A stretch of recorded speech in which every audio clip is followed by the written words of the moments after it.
the others. Good bit of evasive driving by Lyndon Amick to go to the inside. There's the Dr. Pepper number 50 for Mark Green. And DW, you said to us before, as we watched Earnhardt Jr. go for the lead inside of Kenseth, get back down low on the racetrack, and the world has bypassed him, as Mark Martin and Todd Bodine are doing right now. Yeah, that's what happens. There is no upper groove at this point. There will be before this race is over with, but right now it's a little hard sledding out there. Todd Bodine is built like Cale Yarborough. He's made for this type of racetrack. As a matter of fact, Dover and Rockingham. Chuck Bound breaks loose. No caution. Now caution is coming out. You heard the spotter say there was no caution for the very first time. Tough break for old Chuck Bound. In trouble on the back straightaway now as cars tangle along the inside of Shane Hall. You see the 43 on his route. 40, 25, 30 right in that area. Jason Jarrett also involved in that over there. They made contact on the back straightaway in the 33 car. 43 Shane Hall, so I don't know what happened there. I didn't see it. No, to be very honest, we were all looking at Chuck's situation. Chuck was in good shape. He didn't hit anything. Chuck Bound, former series champion with the Hensleys, as we mentioned earlier, and back with them. And he's had forays into the NASCAR Craftsman Truck Series. You're happy to see he's had injuries over the years, got banged up badly at Pocono, you might remember. Nice to see him get another lease on his racing life. Yeah, and he didn't hit anything. The car should be okay. He can come in, get him some new tires, and try it again. Let's go back and see what we can zero in on. I think he got a little... Dave Blaney with a little help. Yeah, he got a little help. Yeah, a little help from a friend there. Maybe he doesn't like tigers. Look at the 26. Look at Johnny Benson just getting by. Whoa. And on the backstretch, well, there you see what happened. I don't know what happened. Tough to tell there. Exactly. There you see Shane Hall to the low side.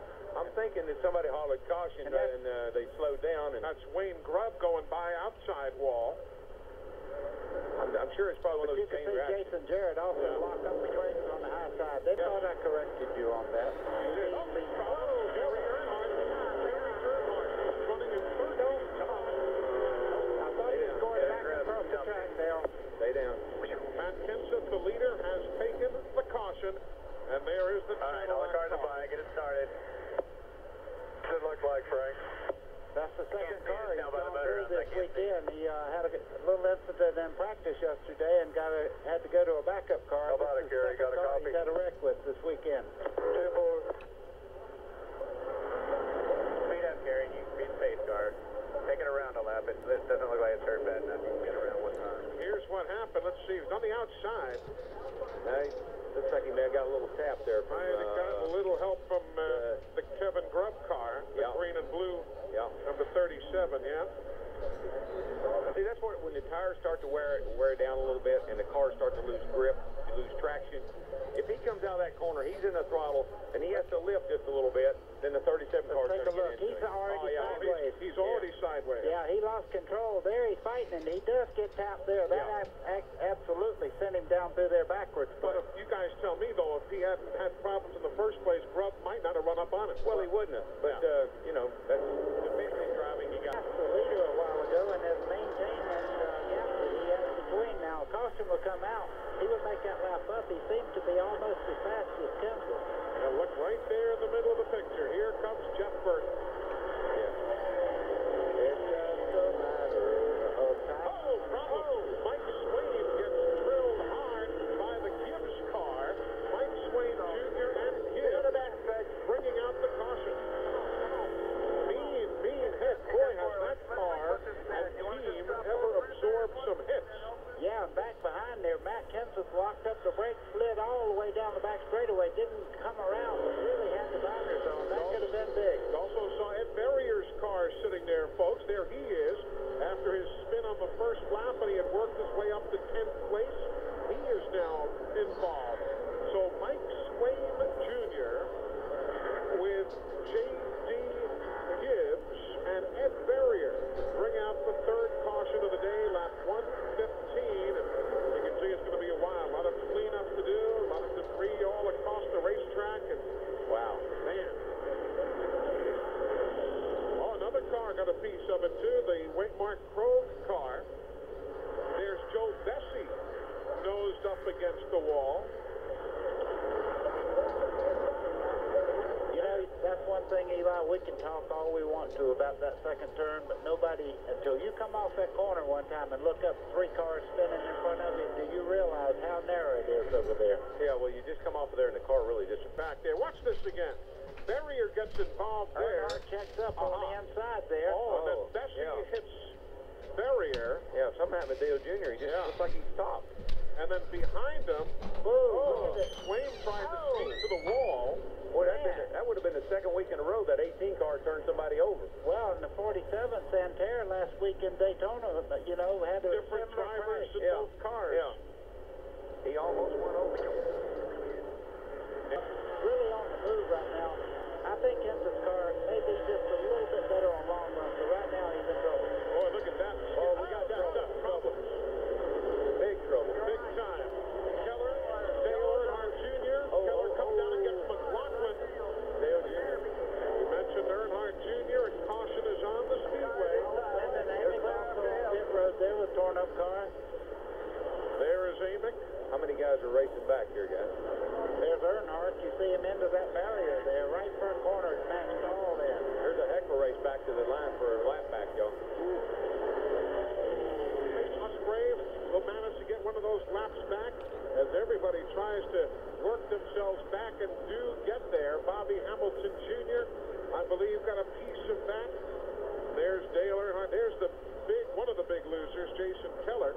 Yeah, you can see front and rear damage to that car. The rear end housing is knocked back and the left front fender, the wheel is knocked all the way back to the firewall. The thing about Junior is, it all started in the pits a little bit ago. Had to come back in and put that lug nut on, put him at the back of the field, get in jeopardy when you're back there like that. You can see the coolers on the front there broken, and also the radiator. I'll tell you, one of the other guys who had nearly gotten involved was McLaughlin. He was not involved in the accident, but everybody kind of checked up, and McLaughlin managed to continue on around and come back in third where he was running. But looked for the moment as almost like a rubbernecking delay on the highway where everybody kind of looked. Lyndon Amick was just minding his business, and he got tagged when Keller came rolling back. And 2 weeks in a row now for the defending series champion. Yeah, and I'm hesitant to say this, but Dale Jr. is going to have a rough year this year. They just get really bottled up. Earnhardt, you see him there. Everybody got, yeah, you're right. They got bottled up ahead of him. Now this gets ugly right here. Now Phil Parsons in that 10 car on the bottom there actually made the first contact, and then look at Earnhardt get knocked into the outside wall, and then he comes across and hits the inside barrier. And there he gets Lyndon Amick. Actually, I thought the 83 of Wayne Grubb might have made the first contact. It's maybe worth looking at that again. It was tough to tell. Riding with Phil Parsons. Down in the corner here, let's just take a good look. Down in the corner, watch this right now. Boom, right there. Yeah, just a little light tap, but it got him wiggling. Yep. Eli, you got it. Why do I even bother? He's colleague, Neil Bonnet. Neil Bonnet, yeah. Ooh, close to the wall. Boy, he snapped her out there, didn't he? Jeff Burton leads. You're riding with the third place race runner, Mark Mark. As we've got caution on the Speedway, we'll update you as soon as we come back to the Rock.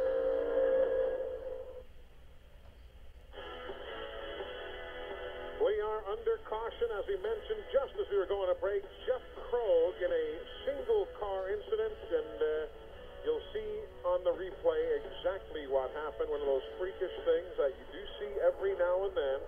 And we'll show you the pictures as to how Jeff Krogh's afternoon apparently comes to an end. Pit stops have been taking place, but watch what happens here in DW. You can pick up the musical entertainment. Raw. You picked the fine time to lose wheel. Oh, man. Ooh, I'm glad you can drive. Yeah. Well, I didn't want to be too good. Yeah, the wheel just came off. The wheel came off. And then it comes right back to him. Yeah, tried to hop back on, but wow, you know what? I'm looking at it. Yeah, I'm looking at the center part. It don't seem to be torn out. No. Well, no, it doesn't. The center part is there. That's truly a loose wheel. Yeah. Must have just pulled away before the pit stop was done. Now, what can happen, Eli? If the lugs are loose, they drive like trained professionals. I've never seen anything like it. Caution on turns 3 and 4 now. As in the wall is Andy Kirby, the Nashville, Tennessee driver. Everybody hard on the binders, as you see, and caution is on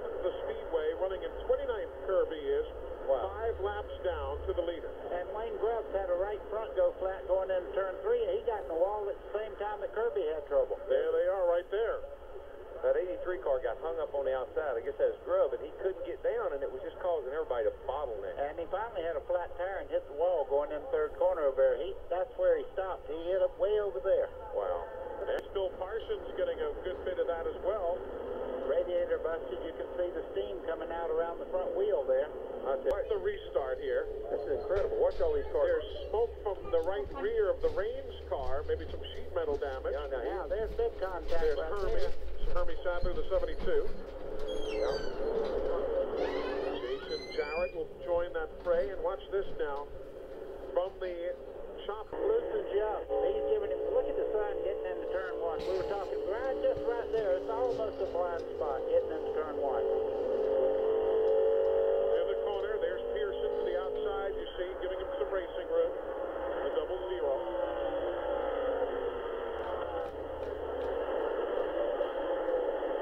Jeff Burton still 3.2 seconds ahead of the scramble. There he is.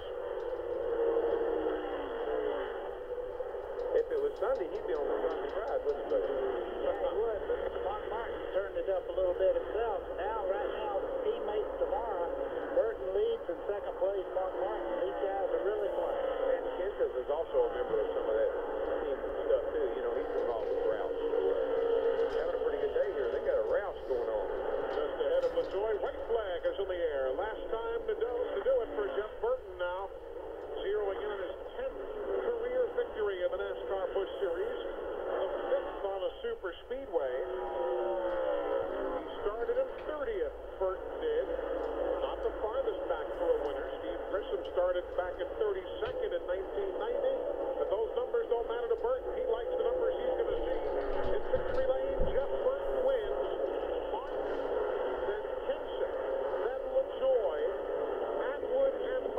In that order, that's your top 6. Elton Sawyer 7th unofficially. Jeffrey Bodine 8th. Todd Bodine 9th. Tim Fedowa will finish 10th. Then Blaney 11th and Purvis 12th. Those 12 drivers on the lead lap at the day's conclusion. Jeff Burton wins.